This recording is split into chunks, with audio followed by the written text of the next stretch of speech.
નમસ્કાર દર્શક મિત્રો, હું આપની સાથે છું રાખી અંજારિયા। કચ્છ ઉદય ટીવી ન્યૂઝમાં આપનું સ્વાગત કરું છું। તો દર્શક મિત્રો, ન્યૂઝની શરૂઆત કરીએ તે પહેલા નજર કરીએ આજની હેડલાઇન્સ પર।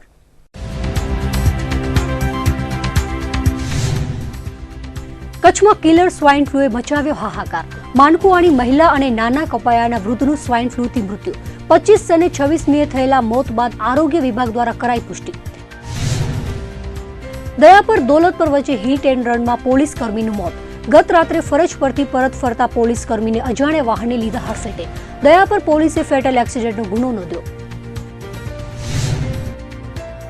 ભુજ નલિયા રેલવે લાઇનનું કામ ફંડના વાંકે ચડ્યું ખોરંભે।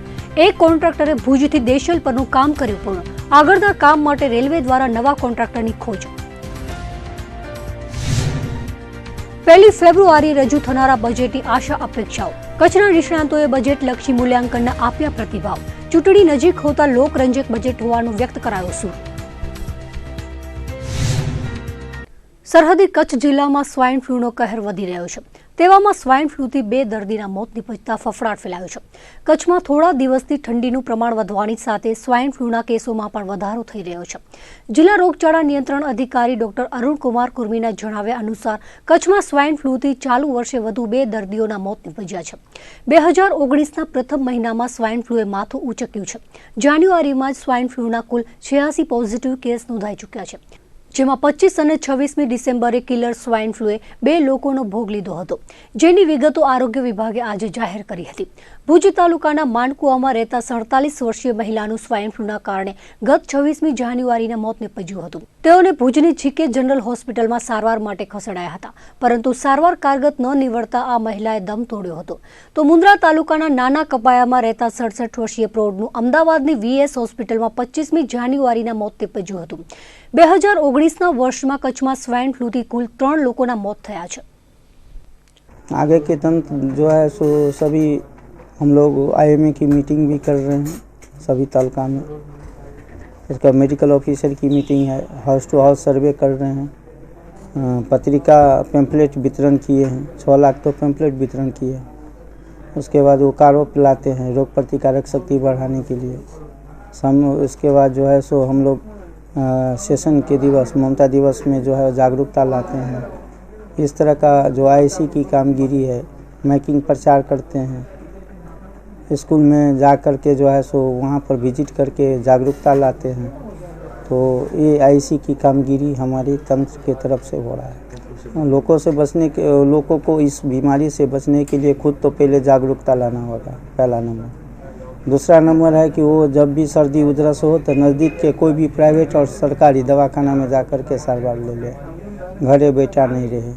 खांसी आवे तो उसको रुमाल मुंह पर रखना चाहिए। बार बार जो है हैंड वॉशिंग का प्रैक्टिस करना चाहिए, साबुन से बार बार हाथ धोना चाहिए। दूसरी बात है हाथ को बार बार नाक मुंह पर नहीं लगाना चाहिए। तो ये सब जो है सो उसको ये करेंगे तो सीजनल फ्लू से बचाव होगा।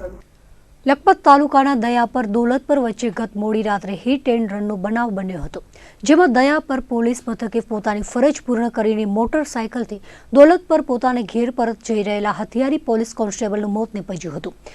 ગમખોર અકસ્માતમાં પોલીસ કર્મીના નિધનથી તેના પરિવારજનો ઉપરાંત પોલીસ બેડામાં અરેરાટી સાથે શોકનું મોજું ફેલાઈ ગયું છે। દયાપર પોલીસ મથકના પીએસઆઈ વાયબી જાડેજાએ વિગતો આપતા જણાવ્યું હતું કે જીવલેણ અકસ્માત ગત રાત્રિના બન્યો હતો, જેમાં મૂળ અબડાસાના નારાયણપર ગામના વતની અને હાલ દયાપર પોલીસ મથકે હથિયારી પોલીસ કોન્સ્ટેબલ તરીકે ફરજ બજાવતા 48 વર્ષીય ગજુભા ભગવાનજી જાડેજાનું મૃત્યુ થયું છે। તેઓ પોતાની ડ્યુટી પૂર્ણ કરીને બાઇક પર દોલતપર ગામે પોતાને ઘેર જતા હતા, ત્યારે દયાપર પાસેની ફોરેસ્ટ ખાતાની નર્સરી પાસે કોઈ અજાણ્યા વાહન ચાલકે બાઇકને ટક્કર મારતા હતભાગી બાઇક સાથે રોડની બાજુમાં ખોદાયેલા ખાડામાં ફંગોળાઈ ગયા હતા અને ગંભીર પ્રકારની ઈજાઓ થતા ઘટના સ્થળે જ મોત થયું હતું। વહેલી સવારે વોકિંગ માટે નીકળેલી મહિલાએ રોડની સાઈડમાં મૃત પોલીસ કર્મચારી તેમજ મોટરસાયકલને જોતા 108ને જાણ કરતા બનાવ પ્રકાશમાં આવ્યો હતો। ઘટનાને પગલે પોલીસે દયાપર સરકારી હોસ્પિટલમાં મૃતદેહનું પીએમ કરાવીને અજાણ્યા વાહન ચાલક સામે ફેટલ એક્સિડન્ટનો ગુનો નોંધીને તપાસ હાથ ધરી છે।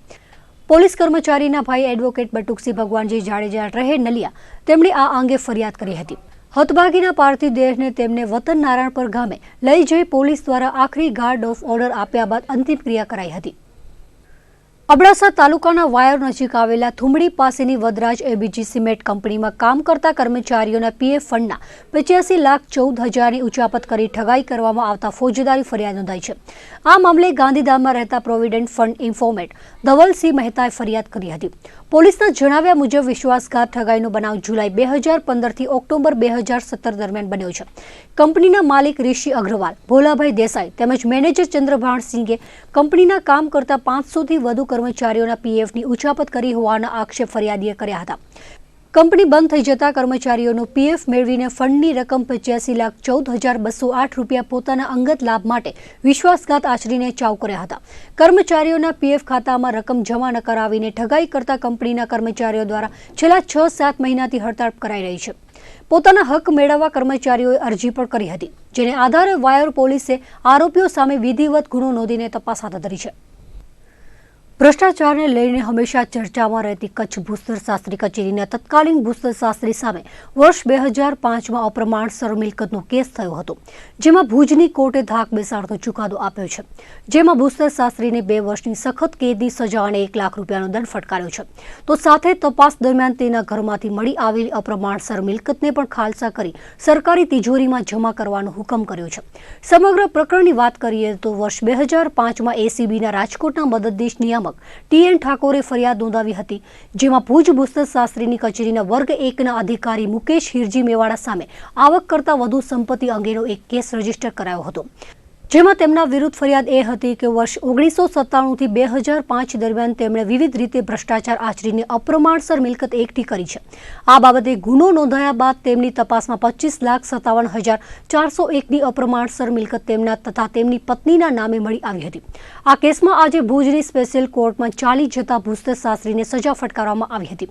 આ કેસને સાબિત કરવા માટે 10 સાક્ષીઓ તેમજ 88 દસ્તાવેજી પુરાવા રજૂ કરવામાં આવ્યા હતા, જેની ચકાસણી બાદ સ્પેશિયલ કોર્ટે આરોપી મુકેશ હિરજી મેવાડાને 2 વર્ષની સખત કેદની સજા અને 1 લાખ રૂપિયાનો દંડ ફટકાર્યો હતો. સાથે જ કોર્ટે ₹12,18,000ની મિલકત સરકારની તિજોરીમાં જમા કરાવવાનો હુકમ કર્યો હતો. આ કેસમાં સરકારી વકીલ તરીકે ધારાશાસ્ત્રી HB જાડેજાએ સંલગ્ન પુરાવાઓ રજૂ કરીને ધારદાર દલીલો કરી હતી. કચ્છમાં આવેલા વિનાશક ભૂકંપ બાદ જિલ્લા મથક ભુજ સહિત કચ્છનો 4 ગણો વિકાસ થયો છે. જે તે વખતે ભુજને પુનઃ બેઠું કરવા નવી જથ્થાબંધ બજારમાં પ્લોટની ફાળવણી કરાઈ હતી, જેમાં આચરાયેલી ગેરરીતિ બદલ CID ક્રાઇમે કચ્છના પૂર્વ કલેક્ટર પ્રદીપ શર્મા વિરુદ્ધ ફોજદારી ફરિયાદ નોંધાવી હતી. ભૂકંપને 18 વર્ષના વહાણા વીતી ગયા છે, તેમ છતાં પ્રદીપ શર્મા પર લટકતી કાયદાની તલવાર હજુ પણ યથાવત છે. ત્યારે આ ફરિયાદ રદ કરવા માટે પ્રદીપ શર્માએ ગુજરાત હાઈકોર્ટમાં વધુ એક વખત અરજી કરી હતી, જે કોર્ટે ફગાવી દીધી છે. ભુજના હેનરી ચાકોએ શર્મા વિરુદ્ધ ફોજદારી નોંધવા ભુજના ફર્સ્ટ ક્લાસ જ્યુડિશિયલ મેજિસ્ટ્રેટની કોર્ટમાં અરજી કરી હતી. ત્યારબાદ કોર્ટે ગેરરીતિ અંગે ફરિયાદ નોંધી તપાસ કરવા રાજકોટ CID ક્રાઇમને આદેશ પણ કર્યો હતો. આ કેસની પ્રથમ FIRથી પ્રદીપ શર્મા અને રાજ્ય સરકાર વિરુદ્ધ જંગનો પ્રારંભ થયો હતો. પ્રદીપ શર્માએ હાઈકોર્ટમાં ક્વોશિંગ પિટિશન ફાઇલ કરી હતી. જો કે હાઈકોર્ટના જસ્ટિસ JB પારડીવાલાએ મંગળવારે યોજાયેલી સુનાવણીમાં શર્માની પિટિશન ફગાવી દેતા જણાવ્યું હતું કે આ કેસની તપાસ ઘણા સમય અગાઉ પૂરી થઈ ગઈ છે અને ચાર્જશીટ પણ થઈ ગઈ છે. ત્યારે ખરેખર તો હવે આ કેસમાં પુરાવાઓની તપાસ સાથે પ્રોસિક્યુશનની કામગીરી આગળ ધપવી જોઈએ. ઉલ્લેખનીય છે કે નવી જથ્થાબંધ માર્કેટમાં પ્લોટની ફાળવણીમાં ગેરરીતિના કેસ બાદ શર્મા વિરુદ્ધ વેલ્સપનને સસ્તા ભાવે જમીન ફાળવી નાણાકીય લાભ મેળવવા, જેલમાં મોબાઈલ ફોન વાપરવા, મની લોન્ડરિંગ સહિતના અન્ય 9 કેસ નોંધાયા હતા. પોતાની સામે થયેલા આ કેસ કાર્યવાહી સંદર્ભે રાજ્ય સરકાર પોતાને નિશાન બનાવી રહી હોવાનો શર્મા આક્ષેપ કરતા રહ્યા છે. પ્રદીપ શર્મા મે 2003થી જૂન 2006 દરમિયાન કચ્છના કલેક્ટર તરીકે રહ્યા હતા. જથ્થાબંધ બજારમાં પ્લોટ ફાળવણીમાં ગેરરીતિ સંદર્ભે તેમની વિરુદ્ધ 2010માં ષડયંત્ર, ખોટા દસ્તાવેજ બનાવવા અને ખોટા માણસોને પ્લોટ ફાળવવામાં સરકારી હોદ્દાનો દુરુપયોગ કર્યા સહિતના આરોપ હેઠળ ફરિયાદ દાખલ થઈ હતી. પશ્ચિમ કચ્છ LCBએ ભુજ શહેર વિસ્તારમાં ધાણી પાસા વડે હાર જીતનો જુગાર રમતા 4 આરોપીઓને ઝડપી પાડ્યા હતા. પશ્ચિમ કચ્છ SP MS ભરાડાની સૂચના અને માર્ગદર્શન હેઠળ LCBના ઇન્ચાર્જ PI MB અવસુરાના માર્ગદર્શન હેઠળ LCBનો સ્ટાફ પેટ્રોલિંગમાં હતો. તે દરમિયાન ખાનગી રાહે મળેલી બાતમીને આધારે ભઠારા ફળિયા ઠૂંઠાવાડી વંડીમાં ધાણી પાસા વડે જુગાર રમતા હતા, જેમાં કાદર અકબર મેમણ, ઇમ્તિયાઝ મહમદ હુસેન છાકી, અમિત સિદ્દીક ગગડા તેમજ સરફરાઝ રઝા ખાટકીને રોકડ ₹42,500 તેમજ 20,500 મોબાઈલ સાથે કુલ 63,000ના મુદ્દામાલ સાથે ઝડપી પાડ્યા હતા. આરોપીઓ વિરુદ્ધ ભુજ A ડિવિઝન પોલીસ મથકે જુગાર ધારા હેઠળ ગુનો રજીસ્ટર કરીને કાયદેસરની કાર્યવાહી હાથ ધરાઈ છે. રાપર તાલુકાના કાનમેર નજીક તેલના ડબ્બા ભરેલી ટ્રક પલટી જતા ચાલકને ઈજાઓ પહોંચી હતી તેમજ તેલના ડબ્બા રોડ પર પથરાઈ ગયા હતા। રાપરના કાનમેર નજીક મુન્દ્રા પોર્ટથી તેલના ડબ્બા ભરીને હરિદ્વાર જતી ટ્રક પલટી મારી ગઈ હતી। હરિયાણા પાસિકની HR 9369 નંબરની ટ્રકના ચાલક સુનિલ કુમાર સ્ટીયરિંગ પર કાબુ ગુમાવતા ટ્રક પલટી ખાઈ ગઈ હતી। કાનમેર નજીક રોડ પર તેલના ડબ્બાઓનો પથારો જોવા મળ્યો હતો। પ્રાપ્ત વિગતો મુજબ ટ્રકમાં 32 ટનનો જથ્થો ભરેલો હતો। ટ્રક પલટી મારી જવાની ઘટના પ્રકાશમાં આવતા પોલીસ તાબડતોડ ઘટના સ્થળે દોડી ગઈ હતી। અકસ્માતમાં ટ્રકના ચાલકને ઈજાઓ થતા તેને પલાસવા CHCમાં ખસેડવામાં આવ્યો હતો। ટ્રક પલટી મારી જવાની ઘટનાને પગલે બનાવ સ્થળે મોટી સંખ્યામાં લોકો ઉમટી પડ્યા હતા। પોલીસ ઘટના સ્થળે દોડીને ટ્રાફિક હળવો કરવા સહિતની કાર્યવાહી હાથ ધરીને ઈજાગ્રસ્તને સારવાર માટે ખસેડાયો હતો તેમજ બનાવની જાણવા જોગ નોંધ કરીને આડેસર પોલીસ આગળની તપાસ હાથ ધરી હતી। વડાપ્રધાન નરેન્દ્ર મોદીએ આજે સુરત ખાતે એરપોર્ટના નવા ટર્મિનલના બિલ્ડિંગનું લોકાર્પણ કર્યું હતું તો ગાંધી નિર્વાણ દિને મીઠા સત્યાગ્રહ સ્મારકનું લોકાર્પણ કર્યું હતું। તેમની આ ગુજરાત મુલાકાત દરમિયાન સંબોધન કરતી વખતે વડાપ્રધાન નરેન્દ્ર મોદીનો કચ્છ પ્રેમ વધુ એક વખત છલકાયો હતો અને પોતાના સંબોધનમાં રણોત્સવને યાદ કરીને કચ્છના રણ રેતી સિવાય કંઈ ન હતું પરંતુ રણોત્સવે કચ્છના પ્રવાસનને વેગ આપ્યો હોવાનું કહ્યું હતું। દુનિયામાં ફ્રાન્સના એફિલ ટાવરની ટીકા કરતો કોઈ ફ્રાન્સ વાળો ન મળે, અમેરિકામાં સ્ટેચ્યુ ઓફ લિબર્ટીની ટીકા કાઢવાળો અમેરિકન ન મળે, પણ આપણા દેશમાં કેટલાક નકારાત્મક વિચારના લોકો એવા છે અને આજે દર મહિને લગભગ 5 લાખ લોકો સ્ટેચ્યુ ઓફ યુનિટીની મુલાકાતે આવે છે। ગુજરાતમાં ટુરિઝમનો નવો અવસર પેદા થયો છે, દેશની એકતાનો સંદેશ લઈને જાય છે। નવજવાન સાથીઓ, દાંડીને એવું સ્થાન બનાવવું છે કે વણઝાર ચાલતી હોય લોકોની આવવાની, મોટી સંખ્યામાં લોકો આવતા હોય અને આખા આ વિસ્તારના રોજી રોટી જિંદગી બદલાઈ જાય। કચ્છના રણમાં કાંઈ નહોતું, રેગિસ્તાન હતું, કોઈ ડોક્યું ન કરે, સરકારી અધિકારી ડોક્યું ન કરે। આજે રણોત્સવના કારણે હજારો લોકો ત્યાં જાય છે અને આખો વિસ્તાર આર્થિક ગતિવિધિનું કેન્દ્ર બની ગયો છે।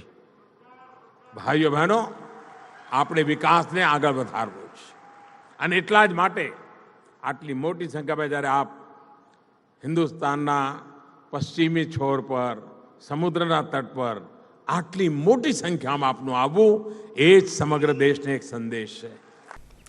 ભૂજથી નલિયા સુધીની બ્રોડગેજ રેલવે લાઇનને મંજૂરી મળ્યા બાદ શરૂઆતના તબક્કામાં જેટ ગતિએ કામગીરી આરંભાઈ હતી પરંતુ ત્યારબાદ છેલ્લા લાંબા સમયથી રેલવે લાઇનમાં કામમાં ચેઇન પુલિંગ થઈ જતા કામ કોરંબે ચડ્યું છે। ફંડના અભાવે કામગીરી અટકી હોવાની ચોંકાવનારી વિગતો પણ સામે આવી છે। રેલવે લાઇન ભારત અને સરહદી કચ્છના વિકાસની કરોડરજ્જુ સમાન છે પરંતુ રેલવે ક્ષેત્રે કચ્છને વર્ષોથી અન્યાય કરવામાં આવી રહ્યો છે, જેમાં ભુજથી નલિયાની બ્રોડગેજ લાઇનને મંજૂરી મળ્યા બાદ મોટા ભાગની ટ્રેનોને નલિયા સુધી લંબાવવાનું આયોજન હતું। મંજૂરી મળ્યા બાદ શરૂઆતના તબક્કામાં કામગીરી જેટ ગતિએ ચાલી હતી ત્યારે એવું પણ લાગી રહ્યું હતું કે એકાદ વર્ષમાં ભુજથી નલિયા વચ્ચે ટ્રેનો દોડતી થઈ જશે, પરંતુ એકાએક કામગીરીને જોરદાર બ્રેક લાગી ગઈ છે। આ અંગે કચ્છ રેલવે પેસેન્જર એસોસિએશનના પ્રમુખ AY અકબાણીને પૂછતા તેમણે કહ્યું હતું કે ફંડના અભાવે કામગીરી અટકી ગઈ છે। AY અકબાણી વર્ષોથી રેલવેની સલાહકાર સમિતિમાં જોડાયેલા છે। વખતો વખત અમદાવાદ ખાતે યોજાતી રેલવેની બેઠકોમાં રજૂઆત કરી છે, જેમાં જાન્યુઆરીમાં છેલ્લે યોજાયેલી બેઠકમાં તેમણે ભુજ નલિયા લાઇનની કામગીરી શા માટે અટકી ગઈ છે તેવું લેખિતમાં પૂછ્યું હતું, જેના જવાબમાં રેલવે દ્વારા લેખિતમાં એવું જણાવાયું હતું કે ફંડના અભાવે કામગીરી અટકી પડી છે।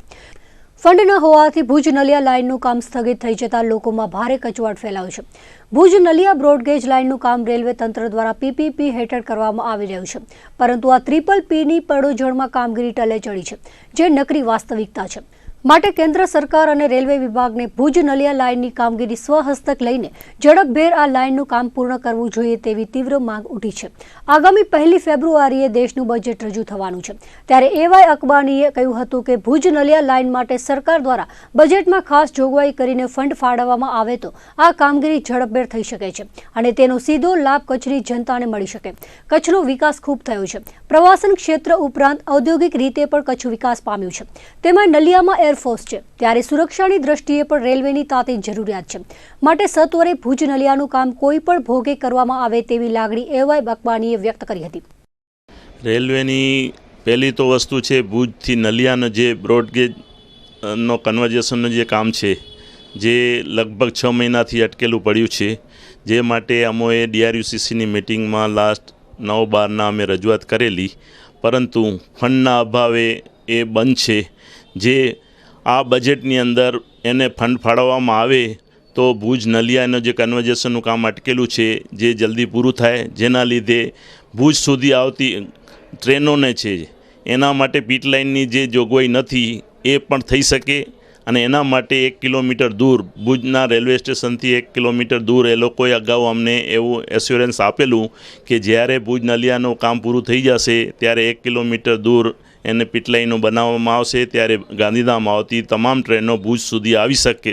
એટલા માટે પીટ લાઇનો બનાવવાનો એમનો જે મનસૂબો હતો, જે ભુજ નલિયાના કન્વર્ઝેશનના કામને લીધે અટકેલું પડ્યું છે, જે આ બજેટની અંદર સમાવવામાં આવે તો કચ્છ માટે એક સોનામાં સુગંધ ભળે એવું રેલવે માટે થઈ જશે એવી મને આશા છે. ભુજ નલિયા રેલવે લાઇનનું કામ ટલ્લે ચડ્યું છે, જેમાં ભુજથી દેશલપર સુધીની કામગીરી PPP મોડલથી કરાઈ છે, જ્યારે દેશલપરથી નલિયા સુધીનું કામ હજુ થયું નથી. આ અંગે કચ્છના એરિયા રેલવે મેનેજર આદિશ પઠાણિયા સાથે વાત કરતા તેમણે કહ્યું હતું કે ભુજ નલિયા લાઇનનું કામ PPP મોડ પર કરાઈ રહ્યું છે, જેમાં મુંબઈના શાહપુરજી પાલનજીની પેઢીને કોન્ટ્રાક્ટ અપાયો હતો. આ પેઢી દ્વારા ભુજથી દેશલપર વચ્ચેનું 30 કિલોમીટરનું કામ કરાયું છે. ત્યારબાદ આ કોન્ટ્રાક્ટર પેઢીને કામગીરી વાયબલ ન લાગતા તેણે કામ છોડી દીધું છે. હવે નવા કોન્ટ્રાક્ટરની શોધખોળ કરાઈ રહી છે, જે PPP હેઠળ કામગીરી કરી શકે. એક કોન્ટ્રાક્ટર પેઢીએ અડધું કહી શકાય તેટલું કામ પૂરું કર્યું છે. હવે નવા કોઈ કોન્ટ્રાક્ટર કામગીરીની જવાબદારી સંભાળશે, ત્યારબાદ જ ભુજ નલિયા લાઇનના કામનું કલ્યાણ થાય તેવું લાગી રહ્યું છે. નખત્રાણા તાલુકા પંચાયત કચેરી ખાતે વર્ષ 2019-20 દરમિયાન તાલુકાના ગામડાઓમાં વિકાસ કામો કરવા આયોજન બેઠક યોજાઈ હતી. તાલુકા વિકાસ અધિકારી શૈલેષભાઈ રાઠોડે મીટિંગના એજન્ડા પર પ્રકાશ પાડ્યો હતો. તાલુકા પંચાયત પ્રમુખ નયનાબેન પટેલના અધ્યક્ષસ્થાને યોજાયેલી બેઠકમાં ધારાસભ્ય PM જાડેજા, જિલ્લા પંચાયત સદસ્ય વસંતભાઈ વાઘેલા, કેસરબેન સામત મહેશ્વરી, મંજુલાબેન ચાવડાએ તાલુકાના ગામડાઓના વિવિધ વિકાસ કામોની વિગતો આપી હતી. બાંધકામ શાખાના technical assistant PV Patel, KP આહિરે વિકાસ કામોના આયોજનની રૂપરેખા આપતા જણાવ્યું હતું કે 1,12,50,000 જેટલી રકમ રેગ્યુલર ફાળવાઈ છે, જ્યારે ખાસ અંગભૂત યોજના હેઠળ 35 લાખ પ્રોત્સાહિત ગ્રાન્ટ, 2.5 લાખ વિવેકાધીન ગ્રાન્ટ સહિત કુલ અંદાજે 1.5 કરોડ જેટલા વિકાસ કામો કરી શકાય તેમ છે, જેમાં CC રોડ, પીવાના પાણીના કામો, ગટર, ઇન્ટરલોક, બસ સ્ટેન્ડ, સ્મશાન, કબ્રસ્તાન, કમ્પાઉન્ડ વોલ, પૂર સંરક્ષણ દિવાલ જેવા કામોનો સમાવેશ થાય છે. તાલુકા પંચાયતના પ્રમુખ નયનાબેન પટેલે દરેક ગામડાનો સર્વાંગી વિકાસ હાથ ધરાશે તેવું જણાવ્યું હતું. બેઠકમાં અબડાસાના ધારાસભ્ય PM જાડેજાએ આક્રોશ સાથે જણાવ્યું હતું કે તાલુકામાં ઘાસ ડેપો ખાલી કમ છે, અપૂરતા પ્રમાણમાં ઘાસ આવે છે, માટે ઘાસનો જથ્થો વધારવા માંગ કરી હતી. ઉપરાંત દુર્ગમ વિસ્તારમાં પાણી મળતું નથી. ઘાસચારા અને પાણી વિના નખત્રાણા પંથકના અસંખ્ય ઢોરો મોતના મુખમાં ધકેલાઈ ચૂક્યા છે, ત્યારે સરકાર આ બાબતે ગંભીરતાપૂર્વક પગલાં લે તેવું PM જાડેજાએ જણાવ્યું હતું. અબડાસા તાલુકાના સુજાપરમાં આવેલી હિજરતી મિલકત વેચીને ભ્રષ્ટાચાર બાબતે રાજ્યના તકેદારી આયોગ તથા લાંચ રૂશ્વત વિરોધી બ્યુરોમાં ફરિયાદ કરાઈ છે. અબડાસાના તત્કાલીન મામલતદાર અને ભૂમાફિયા સામે આક્ષેપો કરાયા છે.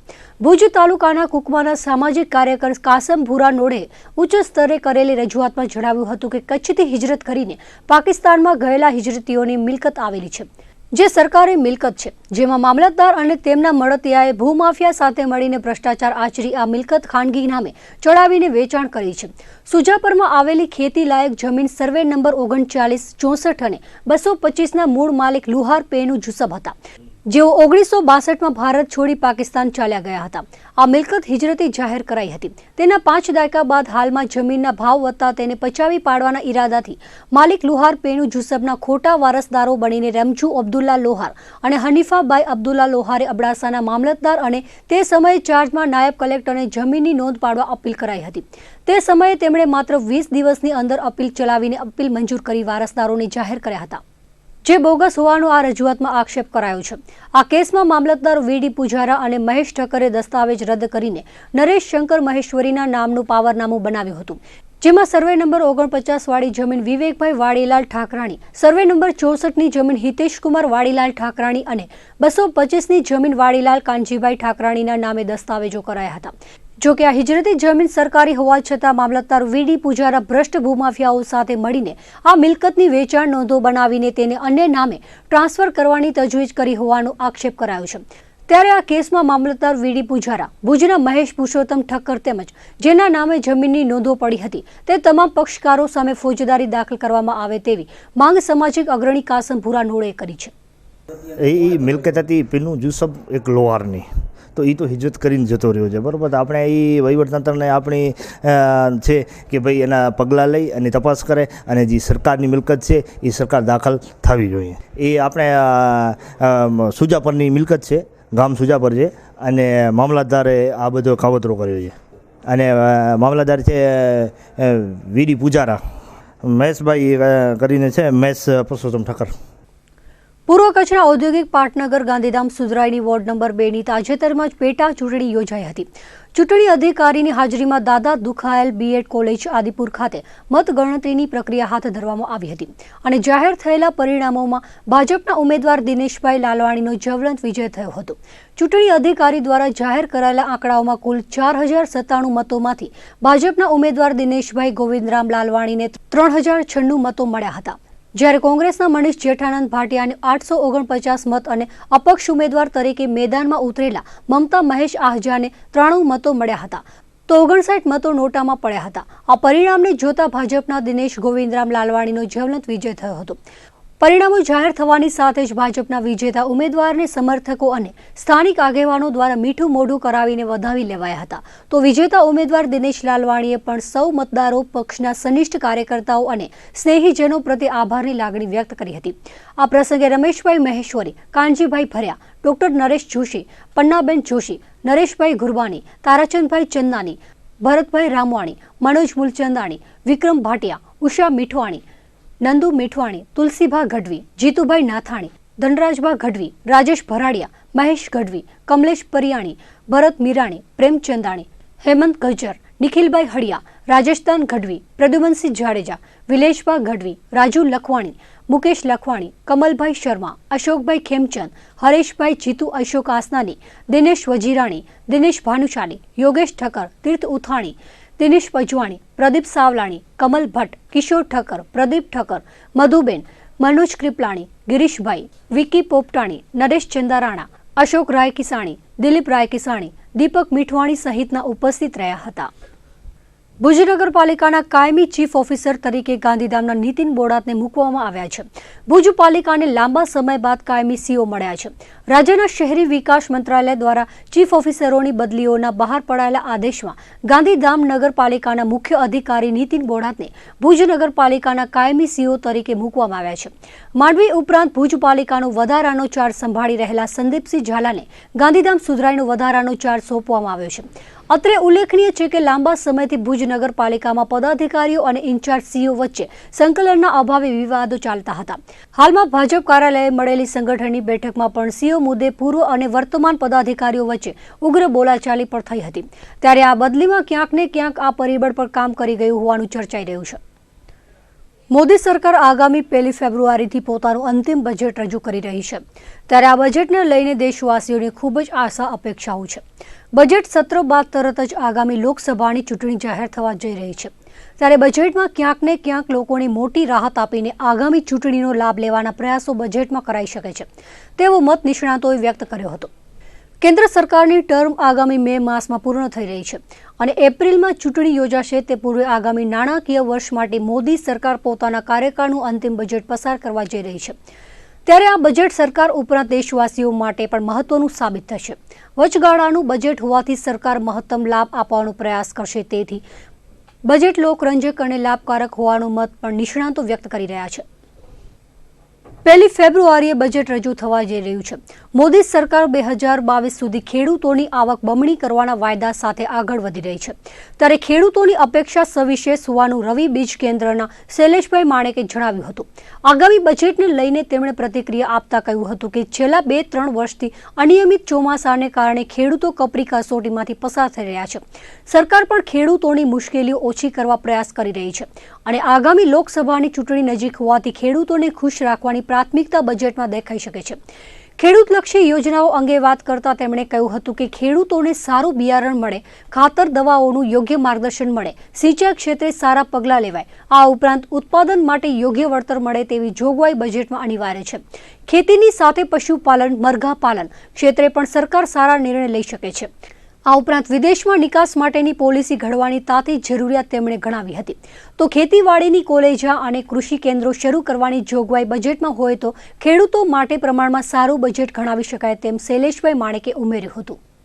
અત્યારના સંજોગોમાં જોઈએ તો છેલ્લા 2-3 વર્ષથી અનિયમિત ચોમાસાના કારણે ખેત ઉત્પાદન ઉપર બહુ મોટી અસર પડી છે અને જેના કારણે ખેડૂત વર્ગ સર્વત્ર તો નહીં પરંતુ ઘણી બધી જગ્યાએ એક કસોટીમાંથી પસાર થઈ રહ્યો છે. સામાન્ય રીતે ખેડૂતને અપેક્ષા હોય કે તેમનું ઉત્પાદન વધારે થાય અને તેમને સારું વળતર મળે, સારા ભાવ મળે.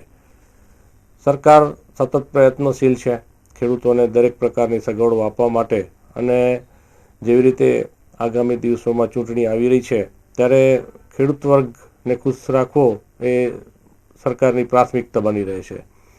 એટલે સામાન્ય રીતે ખેડૂતોની અપેક્ષા એવી હોય કે તેમને સારું ઉત્પાદન મળે, એના માટે સારું માર્ગદર્શન મળે, ખાસ કરીને સારા બિયારણો, ન્યુટ્રિન્ટ મેનેજમેન્ટ અને સિંચાઈ ક્ષેત્રે પૂરતું પાણી મળે એ મહત્ત્વની બાબતો છે. તો આ બાબતમાં ઘણી બધી વસ્તુઓ થઈ શકે છે. બજેટની અંદર આ બાબત માટે ઘણી બધી જોગવાઈઓ આવી શકે છે. ઉત્પાદન થયા પછી ખેડૂતોને પોષણક્ષમ ભાવ મળે અથવા તે ઉત્પાદનોને સાચવવા માટે કોલ્ડ સ્ટોરેજ કે ગોડાઉનની સગવડો બને. ઉપરાંત જે રીતે વડાપ્રધાન શ્રી ઈચ્છી રહ્યા છે તે રીતે વધારે વળતર ખેડૂતોને કેમ ને કેમ મળે, ફક્ત ખેતી જ નહીં પણ સાથે નહીં એને સંલગ્ન બીજા ઉદ્યોગો પણ જેવા કે મરઘા પાલન છે, પશુ શેર છે, ડેરી ઉદ્યોગ છે, અનેક બાબતો એવી છે, મત્સ્ય ઉદ્યોગ પણ કહી શકાય. તો એ બધી બાબતોમાં પણ સરકાર પૂરતા પગલાં લે અને ખેડૂતને વધારાની ઇન્કમ ઊભી થાય એવા પ્રયત્નો બજેટમાં કરવા જરૂરી છે. આ બધી બાબતોને ઉત્તેજન આપવું જરૂરી છે અને સતત ખેતી ક્ષેત્રે વધારે ઉત્પાદન માટે નવા સંશોધનો થાય એના માટે ખેતીવાડીની કોલેજો કે વૈજ્ઞાનિકોને પણ મદદરૂપ થાય એવા પગલાં આગામી બજેટમાં જો લેવામાં આવે તો જ 2022 સુધી કંઈક આપણે કહી શકીએ કે ખેડૂતોને વધારે ફાયદો મળે એવું કંઈક થઈ શકે. છેલ્લા ઘણા વર્ષોથી આવકવેરા મુક્તિ મર્યાદામાં વધારો કરાયો નથી, ત્યારે આ વર્ષના બજેટમાં સરકાર 50,000 સુધીની આવકવેરા મુક્તિની મર્યાદા વધારી શકે છે તેવી અપેક્ષા ભુજના જાણીતા સીએ નીતિનભાઈ ઠક્કરે વ્યક્ત કરી હતી. કચ્છ ઉદય સાથે બજેટલક્ષી ચર્ચા કરતા નીતિનભાઈ ઠક્કરે કહ્યું હતું કે મોદી સરકારનું અંતિમ બજેટ હોવાથી સરકાર લોકોને લાભ આપવાની કોશિશ કરશે, એટલે આવનારું બજેટ લોકરંજક અને લાભ આપનારું બજેટ હોઈ શકે છે. સરકારે જીએસટી લાગુ કર્યા બાદ એવી છાપ ઉપસી હતી કે નાના અને મધ્યમ ઉદ્યોગો તેમજ વેપારીઓને મોટું નુકસાન થયું છે, ત્યારે વેપારી વર્ગને અને નાના ઉદ્યોગકારોને બજેટમાં લાભ અપાઈ શકે છે. આ ઉપરાંત ગરીબો અને નાના લોકોને લાભ આપવાનું પણ સરકાર ચૂકશે નહીં. નાણાકીય ખાદ્યમાં વધારો કરીને પણ આ વર્ષના બજેટમાં લોકોને લાભ આપવાની પ્રાથમિકતા બજેટમાં જોવા મળી શકે છે. આ ઉપરાંત આવકવેરાની મુક્તિ મર્યાદા 2.50 લાખની છે અને ઘણા સમયથી આ આંકમાં ફેરફાર કરાયો નથી, ત્યારે તેમાં 50,000નો વધારો કરાઈ શકે છે. આ ઉપરાંત આવકવેરા દરની મિનિમમ ટકાવારી તો યોગ્ય છે, પરંતુ મહત્તમ દર જે 30% છે તેમાં એક સ્લેબમાં ફેરફારને અવકાશ છે. હાલ 10 લાખથી ઉપરની કમાણી કરતા લોકોને 30% આવકવેરો ભરવો પડે છે, જેમાં ફેરફાર કરીને 10 થી 20 લાખની કમાણી પર 30% અને 20 લાખથી વધુની કમાણી કરતા લોકોને વધારાનો દર લાગી શકે છે. આ પ્રકારની જોગવાઈઓને પણ બજેટમાં અવકાશ હોવાનું નીતિનભાઈ ઠક્કરે ઉમેર્યું હતું. આ વર્ષનું બજેટ એક ખાસ મહત્વતા ધરાવે એ છે કે ચાલુ સરકારનો આ અંતિમ બજેટ હોવાથી અને તરતમાં સેન્ટ્રલના ઇલેક્શન હોવાથી હું એમ માનું છું કે આ બજેટમાં સરકાર એવી કોશિશ કરશે કે સરકાર લોકો માટે કામ કરી રહી છે અથવા લોકરંજક અથવા લાભ આપનારું બજેટ હોઈ શકે છે. જીએસટીના કારણે એક એવી ઇમ્પ્રેશન થઈ છે કે નાના વેપારીઓને નુકસાન થયું છે અને એમના ધંધામાં મુશ્કેલીઓ થઈ છે, તો સરકાર આ બજેટના અમુક કદમો દ્વારા એવી કોશિશ કરે કે નાના વેપારીઓને લાભ થાય. આવકવેરાની મુક્તિ મર્યાદા જે અત્યારે 2.5 લાખ છે એમાં પણ થોડો વધારો થાય એવી શક્યતા છે અને એવું દેખાડવાની કોશિશ જરૂર કરવામાં આવશે કે આ સરકાર છે એ ગ્રોથ અથવા વિકાસને પ્રાધાન્ય આપી રહી છે. ગરીબો અને નાના લોકોને પણ લાભ આપવાની કોશિશ કરાશે, પણ સંસાધનો મર્યાદિત હોવાથી કદાચ એવું બને કે જે નાણાકીય ખાધ ફિસ્કલ ડેફિસિટ છે એમાં સરકારે જે મર્યાદા સ્વીકારી છે એના કરતાં પણ થોડો વધારે ખર્ચ કરીને પણ બધાને લાભ આપવાની કોશિશ સરકાર જરૂર કરશે. દરખાસ્તમાં એવું છે કે આવકવેરાની જે મુક્તિ મર્યાદા અત્યારે 2.5 લાખ છે એ છેલ્લા ઘણા વર્ષથી સેમ જ રહેલી છે. તો એ મુક્તિ મર્યાદામાં કદાચ 50,000નો વધારો થાય એવી શક્યતા મને જણાઈ રહી છે. અને આવકવેરાના દર જે મિનિમમ દર છે એ તો એકદમ રિઝનેબલ જ છે, પણ કદાચ ઉપરના દરમાં અત્યારે સરકારની એક એવી ઇમેજ થઈ છે દરેક જગ્યાએ કે પૈસાદાર લોકોને આ દેશમાં વધુ લાભ થાય છે. તો અત્યારે જે મહત્તમ દર 30%નો જે 10 લાખ ઉપરની આવક ઉપર લાગે છે, કદાચ એમાં વચ્ચે એક સ્લેબ એડ થાય અને 10 લાખથી 20 લાખ ઉપર એક રેટ લાગે અને 20 લાખ ઉપર કદાચ બીજો વધારાનો દર લાગે એવી સંભાવના મને જણાઈ રહી છે. અને આવું કદાચ થાય તો વ્યાજબી હશે. છેલ્લા લાંબા સમયથી મોંઘવારીએ ભરડો લીધો છે, ત્યારે આવનારા બજેટમાં મોંઘવારી અંકુશમાં લઈ શકાય તેવી જોગવાઈ હોવાની આશા અપેક્ષા સામાજિક અગ્રણી પ્રબોધ મુનવરે વ્યક્ત કરી હતી. છેલ્લા ઘણા સમયથી જીવન જરૂરી વસ્તુઓના ભાવ નિરંકુશ બન્યા છે. સામાન્ય લોકો અને નાનો વર્ગ મોંઘવારીના માર વચ્ચે પીસાઈ રહ્યો છે. ત્યારે આગામી 1 ફેબ્રુઆરીએ રજૂ થનારા મોદી સરકારના બજેટને લઈને પ્રબોધ મુનવરે કચ્છ ઉદય સાથેની વાતચીતમાં પ્રતિક્રિયા આપતા કહ્યું હતું કે બજેટમાં નાના વર્ગને કેન્દ્ર સ્થાને રાખીને વધતી જતી મોંઘવારી પર કાબુ મેળવવામાં આવે તે જરૂરી છે. સામાન્ય વર્ગ માટે જીવવું દુષ્કર બની ગયું છે, ત્યારે બજેટ લાભકારક રહે તેવી અપેક્ષા તેમણે વ્યક્ત કરી હતી. આ ઉપરાંત સામાન્ય બજેટની સાથે હવેથી રેલવે બજેટ પણ સાથે જ રજૂ થાય છે, ત્યારે કચ્છની રેલવે ક્ષેત્રે વર્ષોથી થતા અન્યાય મુદ્દે યોગ્ય પગલાં લઈ કચ્છમાં રેલવેના વિકાસ માટે યોગ્ય નિર્ણય લેવાય અને બજેટમાં ખાસ જોગવાઈ કરાય તેવી અપેક્ષા તેમણે વ્યક્ત કરી હતી. અત્યારે લોકોની એક એવી અપેક્ષા છે કે જે નવું બજેટ બહાર પડે છે એના પહેલાં તમે જોઈ રહ્યા છો કે મોંઘવારી ક્યાં પહોંચી છે. આજે નાના માણસને પણ જીવવું મુશ્કેલ બન્યું છે, કારણ કે રોજ દરરોજના ખર્ચા અને તેમાં પણ જે અનાજના ભાવ વધારો છે, ખાસ કરીને ઘઉં અત્યારે 25 રૂપિયા થઈ ગયા છે, બાજરો પણ અત્યારે મોંઘો થઈ ગયો છે, ચોખા પણ મોંઘા થઈ ગયા છે. તે આવી જે ખાવા પીવાની વસ્તુઓ છે, રોજિંદી વપરાશની વસ્તુઓ છે, રાશન છે, એના ભાવ ખરેખર નીચા હોવા જોઈએ. અને લોકો વર્ષોથી અપેક્ષા રાખે છે કે મોંઘવારી ઘટે. આ બજેટની અંદર લોકોની ખાસ કરીને આ જ એક અપેક્ષા છે કે મોંઘવારી ઘટે અને નાનામાં નાના માણસ છે એ પણ સારી રીતે જીવી શકે. અને આરોગ્યની વાત કરીએ તો આરોગ્યમાં આજે ઘણું બધું સુધારા વધારા થયા છે, ઘણી બધી હોસ્પિટલો થઈ છે, છતાં પણ એ લોકોને જે આરોગ્યના ખર્ચા આવે છે એના માટે પણ કંઈક લોકોની એવી અપેક્ષા છે કે નાનામાં નાના માણસ સુધી આરોગ્ય સેવાઓ પહોંચે અને એને પણ દરેક રીતે આરોગ્યની તબીબી સેવા છે એમાં પણ એને ફાયદો થાય, એને સારામાં સારી સેવા મળે. ભુજને અન્યાય થયો છે અને આપણે જોઈએ તો Bhuj Naliya railway broad gauge line જે માર્ચ 2019માં તૈયાર થઈ જવાની હતી, આજે આ લાઇનનું કામ હજી સુધી દેસલપુર સુધી પહોંચ્યું છે. ગોકળ ગતિએ કામ ચાલુ છે. ખરેખર આ લાઇન ઝડપભેર પૂરી કરવી જોઈએ. સાથે સાથે કચ્છનો જે વિકાસ છે એમાં પણ પશ્ચિમ કચ્છનો બહુ વિકાસ છે. આજે ઘણા બધા જોવાલાયક સ્થળો છે, લોકો દૂર દૂરથી અહીં સુધી આવે છે, પણ રેલવેની વ્યવસ્થા છે માત્ર ગાંધીધામ સુધી અટકી રહી છે.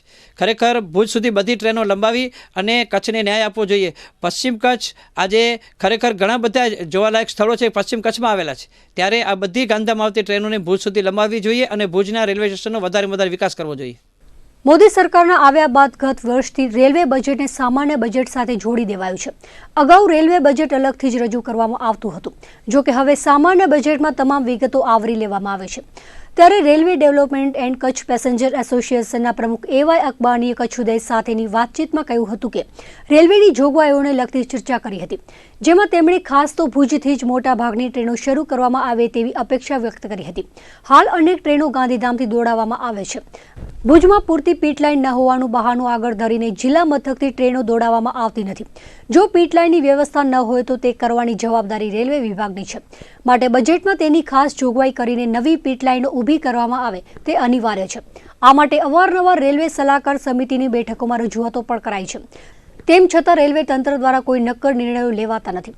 આ ઉપરાંત ભુજ નલિયા રેલવે લાઇનનું કામ ફંડના વાંકે અટવાયું છે, ત્યારે તાત્કાલિક બજેટમાં ખાસ ફંડ ફાળવીને ભુજ નલિયા લાઇનનું કામ શરૂ કરી ઝડપભેર નલિયા સુધી ટ્રેનો દોડાવાય તેવી અપેક્ષા તેમણે વ્યક્ત કરી હતી. ખૂબ રજૂઆતો કરેલ છે. આજથી લગભગ 5-6 વર્ષથી અમે આના પાછળ જ પડ્યા છીએ કે જેટલી ટ્રેનો ગાંધીધામ સુધી આવે છે, ભુજ સુધી આવવા માટે અમોએ રજૂઆતો કરેલી છે.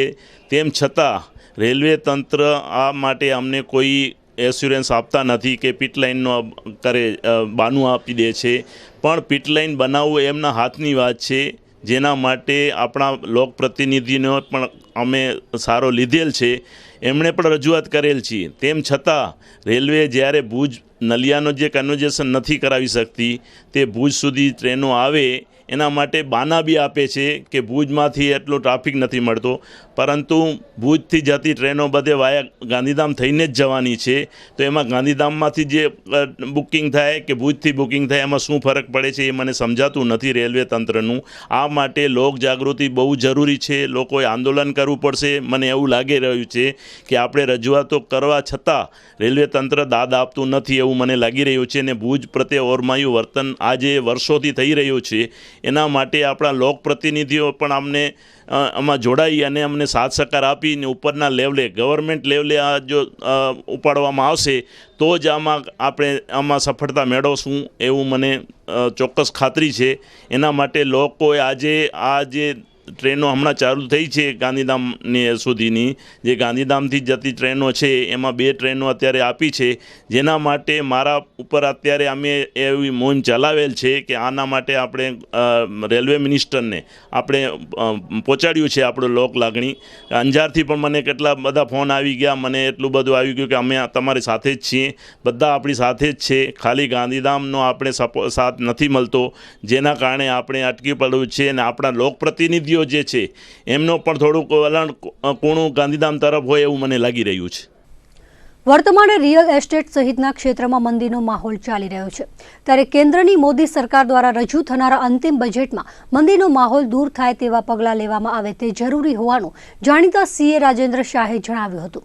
કચ્છ ઉદય સાથેની વાતચીતમાં તેમણે ઉમેર્યું હતું, વર્તમાન કેન્દ્રની નરેન્દ્ર મોદી સરકારનું છેલ્લું બજેટ રજૂ થશે જે પૂર્ણ કદનું હશે કે વચગાળાનું તે જોવાનું છે.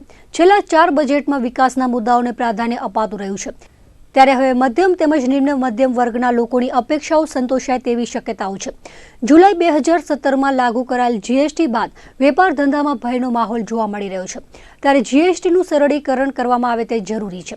ઉપરાંત શિક્ષિતો માટે રોજગારીની નવી તકો ખુલે, ઇન્સ્પેક્ટર રાજ દૂર થાય, ઉત્પાદન વધવાની સાથે એક્સપોર્ટ વધે, બેઝિક લિમિટ 2.50 લાખની વધારી 4 લાખ થાય, તે સહિતના મુદ્દાઓનો આ બજેટમાં સમાવેશ કરાય તેવી આશાઓ તેમણે વ્યક્ત કરી હતી. બજેટ માટે લોકોને આ ગવર્મેન્ટ પાસેથી ઘણી અપેક્ષા છે, અને ખાસ કરીને જે છેલ્લા 4 બજેટ ફૂલ ફ્લેજ આપ્યા છે આ ગવર્મેન્ટે, અને ભારતના સર્વાંગીક વિકાસ માટે ઘણા બધા મુદ્દાઓ કવર કર્યા છે. પણ ખાસ કરીને જે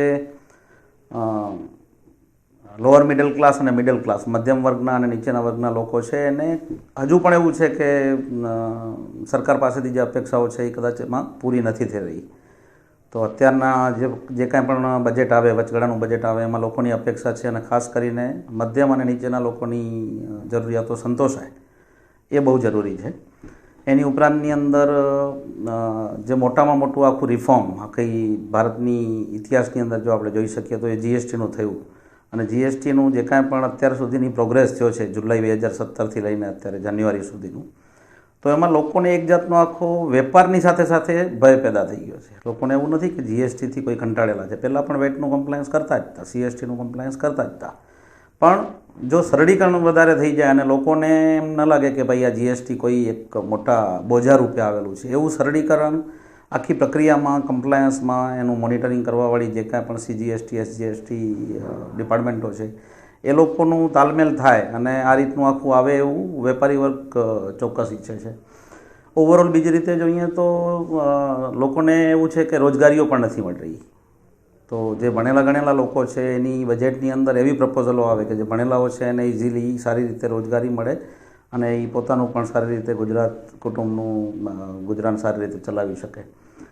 ઇન્ફ્રાસ્ટ્રક્ચર ફેસિલિટીમાં તો મારા મતે સારો એવો એમણે સુધારો કર્યો છે, અને પહેલાંની ગવર્મેન્ટની સાથે જો આપણે કમ્પેર કરીએ તો ઘણું બધું ઝડપથી એમાં કામ કરી રહી છે, અને એ વેગ વધારે ચાલુ રહેવો જોઈએ કે જેથી કરીને ભારતનો સુપેરે વિકાસ.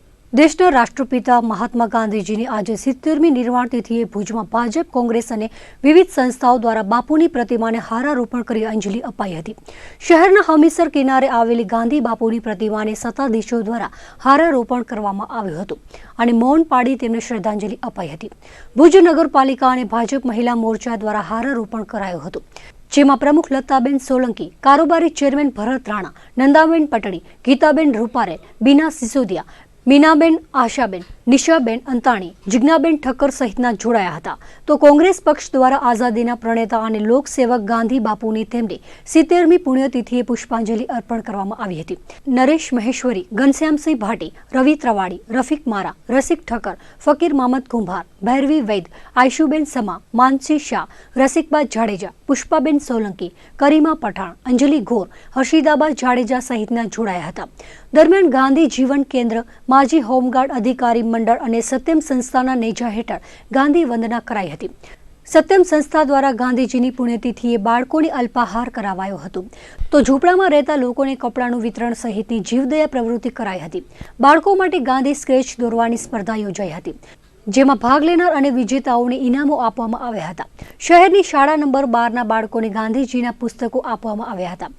આ કાર્યમાં વિભાકર અંતાણી, નારાયણ બારોટ, યુએન અબડા, કે મહેશ્વરી, ચમન સોલંકી, નવીનભાઈ ઠક્કર, ચંદ્રકાંત શાહ, મધુકાંત ત્રિપાઠી, દક્ષાબેન બારોટ, પુષ્પાબેન સોલંકી, વત્સલા શુક્લ, આશાબેન સ્વાદિયા, જીતેન્દ્ર ધોળકિયા, વીઆર મહેતા, વિનોદ ગોર સહિતના જોડાયા હતા. આજે શહીદ દિવસ તરીકે આપણે આ દિવસ ઉજવીએ છીએ, ત્યારે આપણી આઝાદી મેળવવા માટે જે નામી અનામી અનેક વીરોએ પોતાના પ્રાણોની આહુતિ આપી છે, એમને પણ અહીંથી શ્રદ્ધાંજલિ છે. અને આ દિવસે આપણે 2 મિનિટ માટે મૌન પાડીએ છીએ. એ મૌન પણ અહીં પાડવામાં આવ્યું છે. અને આ કાર્યક્રમમાં નગરપાલિકાના કાઉન્સિલરો, અમારી પાર્ટીના, ભારતીય જનતા પાર્ટીના સંગઠનના હોદ્દેદારો, મહિલા મોરચાના હોદ્દેદારો એ સમસ્ત અહીં ઉપસ્થિત રહ્યા છે. અને આજે જ્યારે આપણો દેશ પ્રગતિના પંથે જઈ રહ્યો છે, ત્યારે ગાંધીજીના સપના અનુસાર આપણો દેશ સ્વચ્છ રહે અને સ્વસ્થ રહે, એ માટે સૌને અપીલ છે કે આપણો દેશ સ્વચ્છ રાખે. ખાસ કરીને ભુજની જનતાને પણ એમાં સાથ સહકાર આપવાની અહીંથી હું અપીલ કરું છું. અને એમને સતસત વંદન. હંમેશા ગાંધીજીને આપણે અનુસરીએ. એમના જે અહિંસા, સત્ય અને સત્યાગ્રહ એવા જે સિદ્ધાંતો છે, એ સિદ્ધાંતોને લઈને આગળ વધીએ. અને જ્યારે જ્યારે કોઈ મુશ્કેલી આવી પડે ત્યારે ગાંધી ચિંધ્યા માર્ગે આપણે જઈએ. મહામાનવ અને આઝાદીની અંદર સિંહ ફાળો આપનાર આપણા દેશના રાષ્ટ્રપતિ મહાત્મા ગાંધીની આજે પુણ્યતિથિ છે.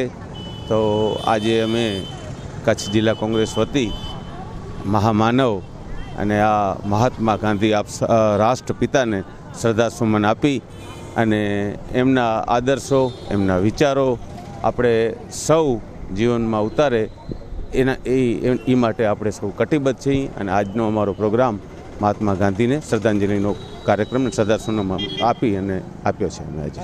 ભારત દેશના સ્વાતંત્ર્ય સંગ્રામમાં પોતાના પ્રાણોની આહુતિ આપનાર વીર શહીદોની યાદમાં પ્રતિવર્ષ 30મી જાન્યુઆરીએ શહીદ દિનની ઉજવણી કરવામાં આવે છે, જેને અંતર્ગત કચ્છમાં પણ વીર શહીદોને શ્રદ્ધાંજલિ અર્પાઈ હતી. જેમાં નખત્રાણા મામલતદાર કચેરી ખાતે મહાત્મા ગાંધીજીના નિર્વાણ દિને શ્રદ્ધાંજલિ અર્પાઈ હતી. મામલતદાર એપી ઠક્કર, નાયબ મામલતદાર અરવિંદ નીનામા, જખરાજ ભુવા, તેજસ વ્યાસ, મહેન્દ્ર પલણ, કૈલાશ ગોસ્વામી, રેવન્યુ તલાટીઓ, કારકુનોમાં કિરણ ઝેપાર, પ્રકાશ વાડિયા સહિતના નાગરિકો ઉપસ્થિત રહ્યા હતા અને દેશની આઝાદી અપાવનાર શહીદોને શ્રદ્ધાસુમન અર્પણ કર્યા હતા. ભારતના ભૂતપૂર્વ સંરક્ષણ મંત્રી જ્યોર્જ ફર્નાન્ડીસનું નિધન થતાં કચ્છ સત્યાગ્રહ મંડળના પ્રમુખે દુઃખની લાગણી વ્યક્ત કરી હતી. શ્રી ફર્નાન્ડીસ કચ્છ સત્યાગ્રહમાં જોડાયા હતા. તેમની સાથે જોડાયેલા કેવી ભાવસારે સદગતને શ્રદ્ધાંજલિ અર્પણ કરી હતી. જ્યોર્જ ફર્નાન્ડીસ તત્કાલીન ભારતના સંરક્ષણ મંત્રીના ટીવી ઉપર સમાચાર સાંભળી અત્યંત દુઃખ થયું. 1968ના કચ્છ સત્યાગ્રહ યુદ્ધમાં વાજપેયીની આગેવાની હેઠળ જ્યોર્જ ફર્નાન્ડીસની આગેવાની હેઠળ ત્યાં ખાવડાથી કચ્છ સત્યાગ્રહ કરેલું. તે વખતે કોલેજમાં 20 વિદ્યાર્થીઓ સાથે હું ભણતો હતો. સત્યાગ્રહમાં ભાગ લીધેલો અને ખાવડાથી અપ ટુ છેલ્લી ચોકી પાકિસ્તાનની સરહદ નજીકની છેલ્લી ચોકી રામકી બજાર સુધી અમે કચ્છ સત્યાગ્રહમાં ભાગ લીધો. જે આજે સમાચાર માધ્યમને અત્યંત દુઃખ થયો. પ્રભુ તેમની આત્માને શાંતિ આપે એવી મારી વિનંતી છે. તો દર્શક મિત્રો, આ હતા અત્યાર સુધીના કચ્છ ઉદય ટીવી ન્યૂઝ. ફરી મળીશું નવા સમાચારો સાથે. ત્યાં સુધી મને રજા આપશો. નમસ્કાર.